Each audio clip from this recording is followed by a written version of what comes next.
Buenos dias and welcome to the narrative. Today we take a look at Sant Jeroni, which at 1236 meters is the highest point in the Montserrat Massif, approximately 50 kilometers northwest of Barcelona, Spain. Now, unlike most of the other summits in the park, Sant Jeroni is not a sharp rock pinnacle requiring rock climbing skills. Indeed, the last 200 meters of vertical gain is made up of a long flight of concrete steps. If you look northwards down, you can almost see the Llobregat Valley, 1000 vertical miles. And if you look up, you can see the Pyrenees over 100 kilometers away. South and east, the views extend as far as the Mediterranean coast and Barcelona, and on a clear day, one can even see the island of Mallorca. Now, Sant Jeroni can be accessed easily by the Sant Joan funicular. It almost is around an hour's walk on almost level paths where one can reach the old Sant Jeroni Hermitage, which is now closed, and then for 10 minutes you get a combination of concrete steps and paths until you make your way to the top. But if you are a guy or if you're a person who's looking for more adventure, more fun, then you would not want to take this easy way. Instead, it is recommended to take another route around the massif in order to see all that there is and also get a proper workout.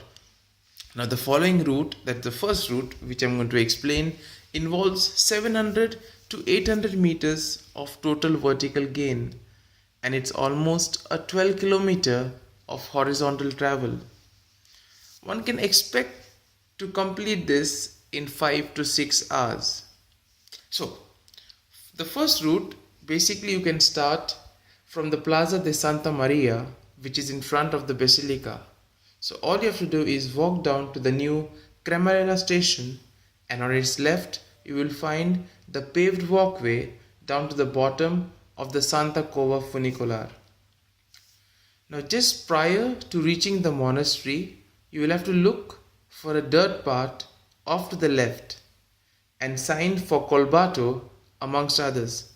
Now, this path takes you east under the monastery and then traverses under the north cliffs of the upper massif to the ridge of La Frita. Cross the ridge crest and carry on east for 500 meters before the route gradually turns west and starts the climb up to the upper massif near the overlook of Pla San Miguel. After completing the climb from La Frita, you arrive at an oblivious flat area and a four-way trail junction. Cobblestone roads heads down and west back to your starting point and up and south over the top of the Sant Joan funicular. Now, there's another road which you can also take, and this direction of this path gradually changes to the southwest as you begin to traverse the south side of the massif. Now, this is the Camí de les Batteries. Now, it is said during the Peninsular Wars of the early 1800s, and in order to command the high ground on the approaches to Barcelona, Napoleon's troops established artillery high on the south flanks of the massif above Colbato and the route which now followed by the A2 autovia. The construction and supply road used to place and maintain the guns now forms the walking path on this side of the range.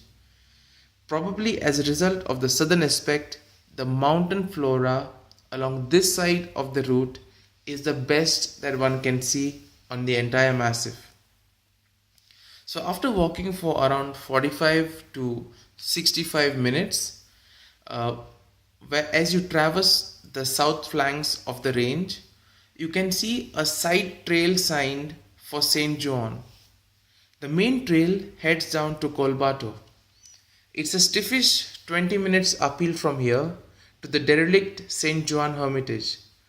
The pinnacles above the hermitage are a popular rock climbing area. So, if you're quite interested in rock climbing, this is the route that you could take. Now, from the Hermitage, you can walk 5 to 10 kilometers downhill on the paved road to the top station of the Sant Joan funicular. There's a small natural history museum, a drinks machine, and also some sunny benches wherein you can take a break if you are tired.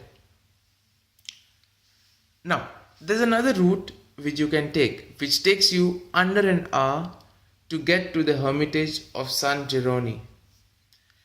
And though some of the most impressive rock formations can be seen in this particular range.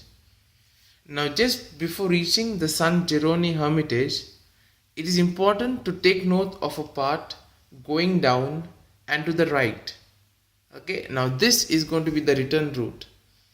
From the Sant Jeroni Hermitage, you can take the concrete highway or the concrete fleet of steps to the summit, which will take you around 10 minutes.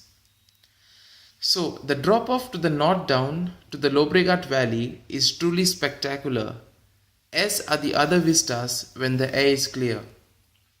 Now, from this summit, you can retrace your steps to the Hermitage and then down to the trail of the junction which is seen. And then, so as you go on top, it may take you around 1 hour 10 minutes depending on your speed. But of course, when you come down, it's going to be much more faster. So all this and more for the Sant Jeroni. So it's quite a good experience if you're looking to have a nice adventure, if you're looking to have a nice relaxing trekking experience. This could be one of it. So that's it for Sant Jeroni in the Montserrat Massif. So do like the video and feel free to drop in some comments in the comment section, and of course subscribe for more content from this channel.